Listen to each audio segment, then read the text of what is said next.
haven't seen it. And the woman was very violent. She's a very radical person. Very sad what happened. Her friend was very radical.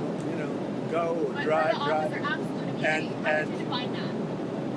Well, I'm going to let the people define it. But immunity, you know what immunity means as well as I do. So that officer But should be back on the people force. can't be treating law enforcement that way, whether it's ICE or Border Patrol or our police and men and women. You can't do that. We have, the law enforcement in our country is doing really well, despite the fact that Sleepy Joe Biden allowed people to pour through an open border. Crime stats just came out. We have the best crime stats on record, despite all the criminals he allowed into our country. We've gotten a lot of them out. We have to respect our law enforcement. At a very minimum, that woman was very, very disrespectful to law enforcement. And you heard the same noises, you saw the same crunch that I saw. You can't do that with law enforcement, whether it's police or ICE or Border Patrol or anybody else. When it comes to ICE officials, Yeah. so Mr. Rizek, just to clarify on the absolute immunity, do you believe a ICE officer should have absolute immunity? Well, no, if somebody is obviously crazy and does something wrong, no. But generally speaking, these people have been harassed. They're threatened every day. They had bands out playing so they couldn't sleep at the hotel. I see what they're doing to them. They're threatening them constantly.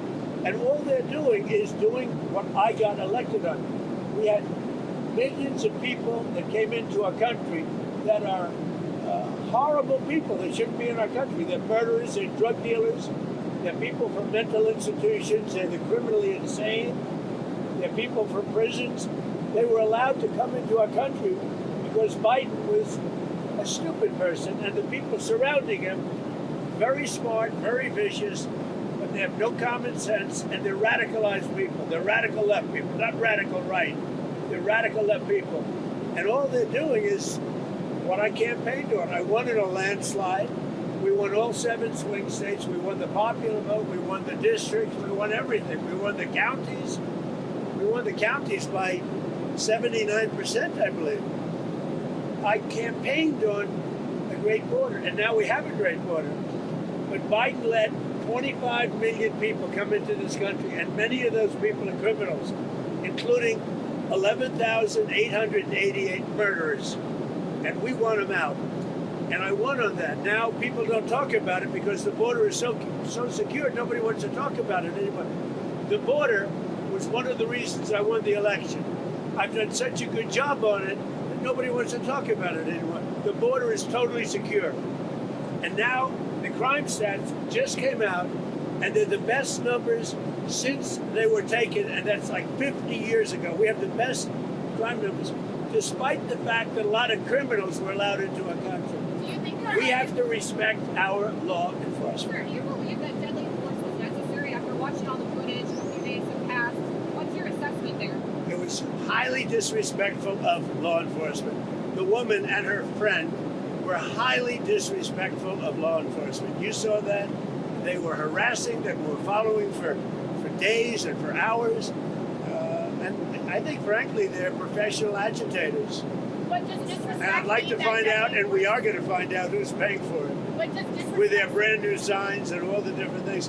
But these are professional agitators, and law enforcement should not be in a position where they have to put up with this stuff.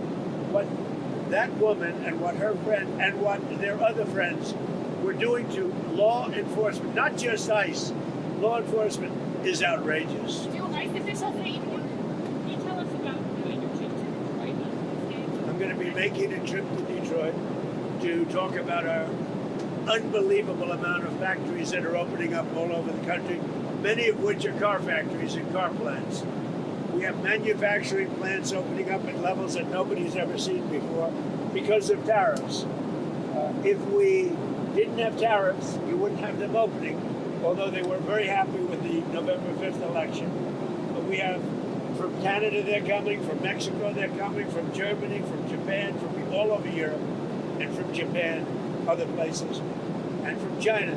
They're opening up car factories, car manufacturing plants at levels that we've never seen before. So I'm going to Detroit because they're going to be opening up plants in Detroit or redoing plants, but they're really ripping down old plants and building new. We're the hottest country right now anywhere in the world. I mean, think of it. A year and a half ago, we were a dead country, and now we're the hottest country anywhere in the world.